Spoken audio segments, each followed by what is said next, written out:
फलटण शहरातील रिंग रोडवरील अहिल्यादेवी चौकाच्या जवळच इंडसइंड बँकेच्या समोरील बाजूस ही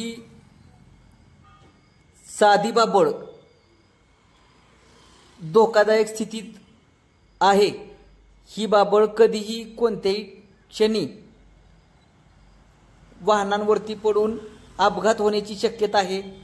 संबंधित विभागाने फलटण प्रशासनाने ही बाबळ काढून प्रवाशांचा धोका टाळावा अशी मागणी प्रवाशांमधून होत आहे।